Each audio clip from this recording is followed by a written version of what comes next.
vient sans problème. Nous, les pasteurs, on souffre comme ça. Je te dis la vérité, on souffre.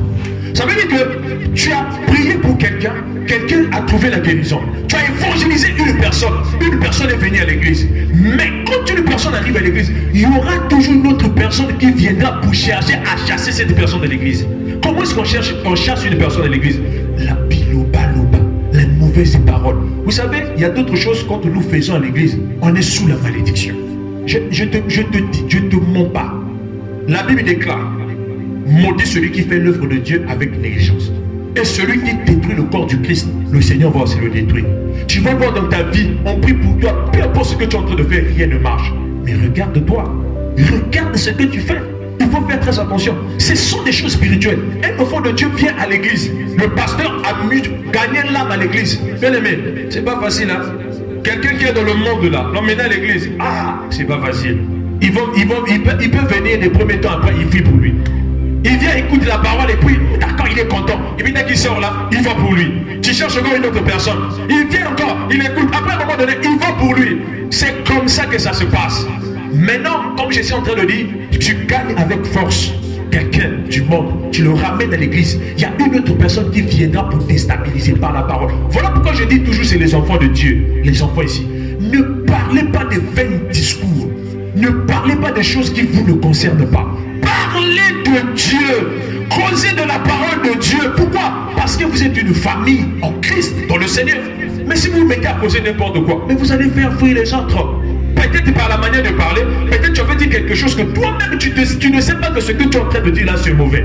Parce que c'est comme ça, d'autres personnes disent des choses, mais elle-même ne sait pas que ce qu'elle est en train de prononcer là, c'est pas ça. Ça va faire fuir l'autre. Elle ne va pas avoir connaissance de cela. Un enfant de Dieu vient peut-être à l'église, toi tu viens, tu commences à regarder. Tu sais nous, hein, tu vois le frère là, il est comme ça, il a fait ceci, il est comme ça. Tu vois le diacre tel, oh je le connais, il fait comme ça, il fait comme ça, il est comme ça. Tu vois le pasteur, même au niveau, les enfants de Dieu aujourd'hui n'ont pas peur. Mais sachez-le très bien, si tu te mets comme ça, tu serais sous la malédiction. Tu sais, notre pasteur, il est comme ça, il fait ceci, il est comme ça. Même au niveau de où est de Dieu. Mais regarde. Et puis quand l'autre peut-être est venu à l'église pour écouter la parole, et puis à un moment donné, tu appelles, cher un tel, viens à l'église. Non, papa, pourquoi tu ne viens pas? Non, papa, moi-même. Papa, moi-même. Ah, mais qu'est-ce qu'il y a? Non, papa, moi-même. Mais il y a un serpent qui l'a donné le venin. Il a dit les mauvaises choses et ça a baissé sa foi.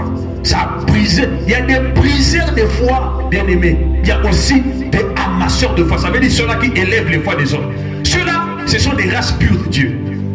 Tu vois qu'il y a d'autres personnes à l'église où, si l'autre est dans la faiblesse, ou bien quelque chose qui s'est passé, l'autre n'est pas d'accord de cela, tu vas voir, il va venir dire à sa soeur, non, tu ne peux pas gérer ça.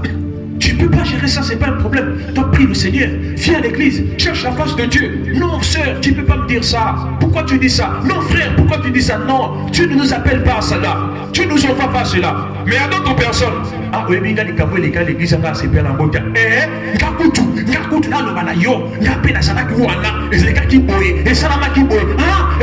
L'autre est déstabilisé totalement. Bien aimé, cherchez la face de Dieu. Je vous dis la vérité. Moi, je suis un roi de Dieu. Je suis serviteur de Dieu. Moi, j'ai fait mon travail.